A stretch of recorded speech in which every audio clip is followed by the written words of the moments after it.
Welcome to the Living Centred podcast, a podcast all about learning together how to live lives which are centred on Jesus. Everyone lives centred on something.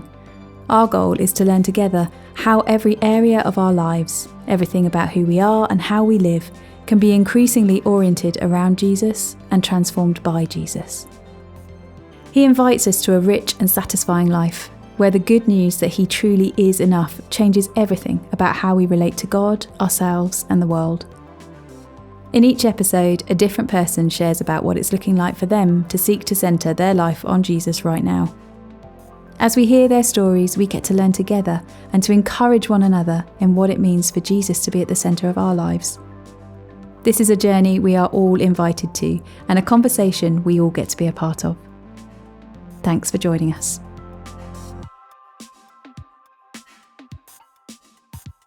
It is my privilege to introduce today Ella, who will be sharing with us this week. Ella, it is really good to see you. Oh, thank you. I wonder if you could just start by telling us a little bit about who you are and what your life looks like. Right, well, my name is Ella. I'm a retired GP. And people think, what do you do with yourself when you're retired? Well, I think, when did I ever find time to work? So I live in Bearwood at the moment. I left my previous church just coming up 2 years ago. Yeah. And I'm still gradually changing, as part of that. Yeah. So as part of that, I decided I needed to move into Harbour to be near the church. Amazing. And it's been a very difficult journey over the last 9 months or so. I found a property that I wanted, but lots and lots of complications. So we're still getting there. Yeah. We're probably near the end of the road now, but it's been fantastic. Ups and downs and difficulties, yeah. It sounds like a long journey. It has been, yeah. Yeah. But you're still able to tell the tale, which is good. Oh, absolutely, yeah. Which is good. Yeah. So I guess the question we jump in with everyone is, what does living centred on Jesus look like for you right now? Well, I suppose the big thing for me is with this property, do I trust God or do I not? That's very good. Yes. I'm a complete control freak and I'm fiercely independent. Oh, wow. So it's been really a faith stretch to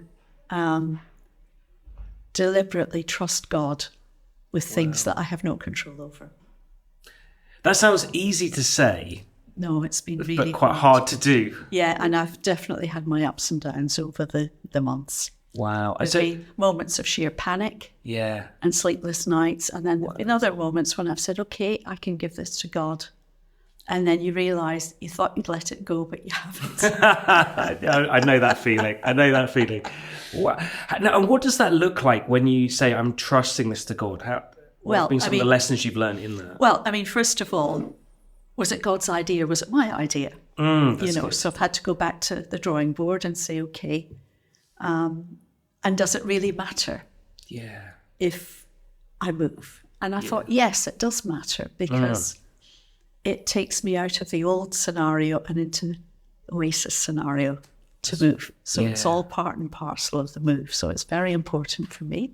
Yeah. And I believe it's probably important for the church as well. But hey, we await developments, really. Yeah.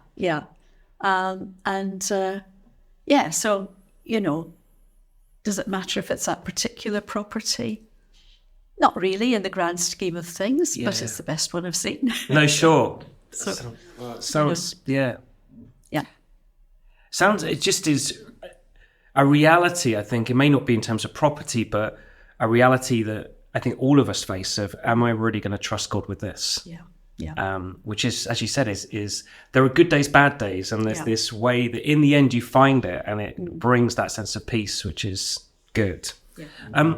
I guess in that then, what is helping you as you seek to live that way? Well, a couple of things. It was a couple of months ago, I thought, right, this is going on long enough. Yeah.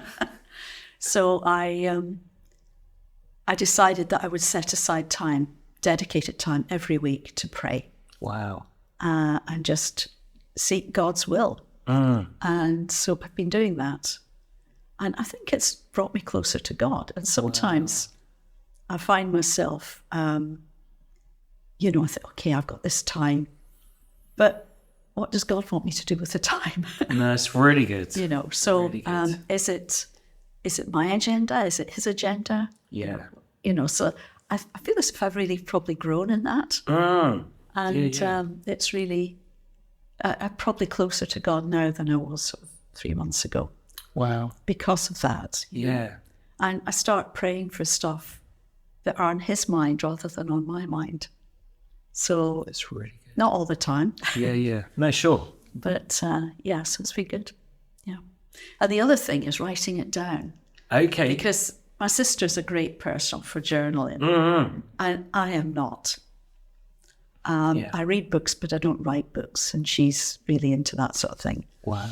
So I thought, what is there to write down, Yeah. No, totally. So anyway, I was given a notebook at the beginning of the year and I thought, right.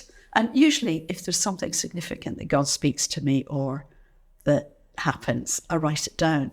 Or something significant I've asked him for. Yeah. Write it down.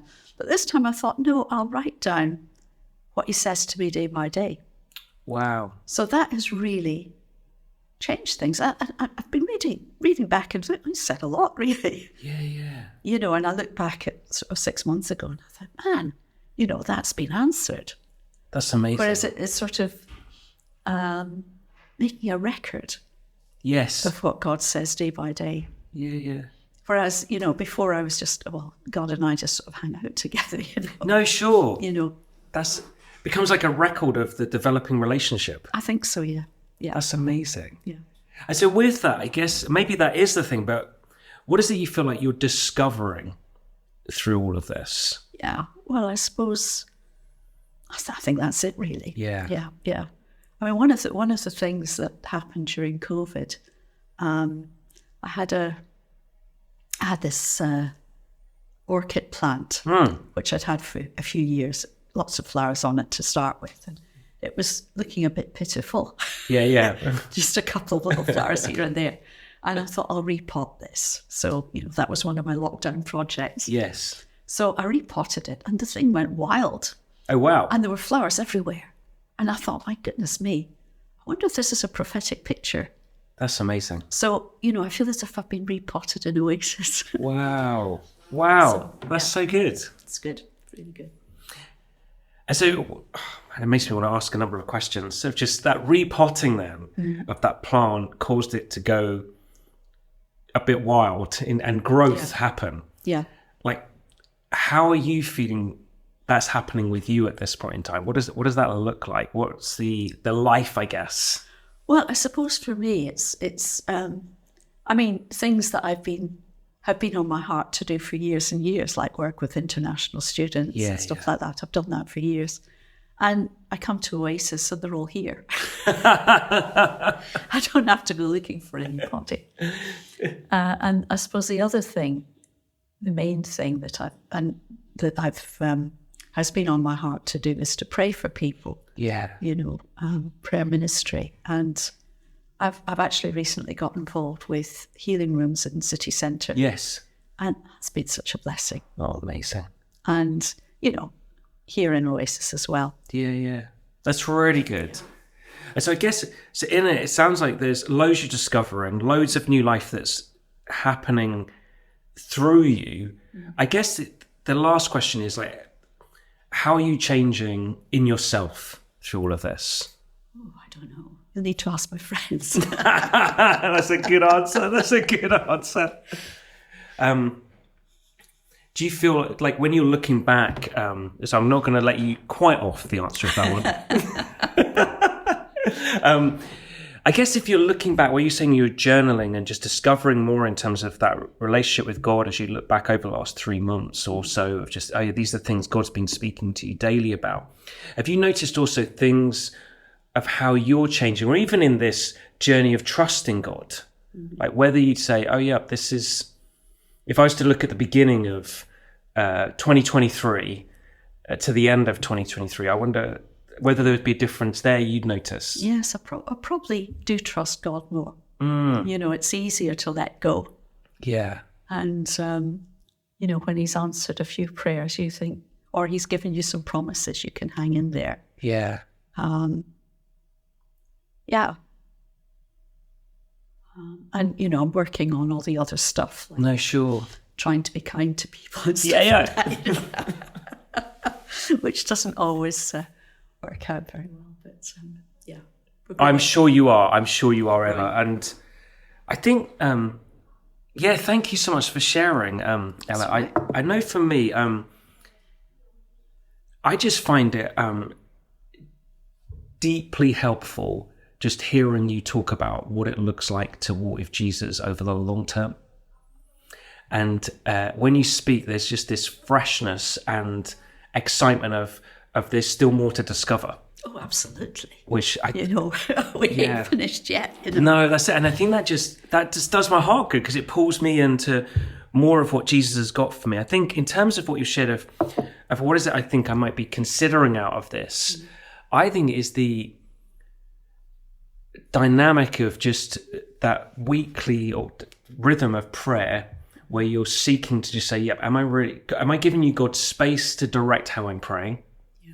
But also, what is it I'm trusting you with? I think I often find myself like saying, yep, I'm trusting you with this, God, and then picking it up again. Yes. And just that, I think feel quite provoked on that of how could I be, just letting go more and trusting. Yeah. So thank you. I'm going to be considering that over the coming week. How about you, my listening friends? What are you going to be considering out of all that Ella has so richly shared with us? Lastly, thank you so much for listening, and I pray you would know more of the wonder of living centered on Jesus this coming week. Thanks for joining us on this week's episode of the Living Centered podcast. New episodes are released every Monday, and if you enjoyed this episode, please do like and subscribe on your chosen podcast provider to receive them direct each week. Living Centered is produced by the team at Oasis Church in Birmingham, UK, and you can find out more and get in touch with the team via theoasischurch.com.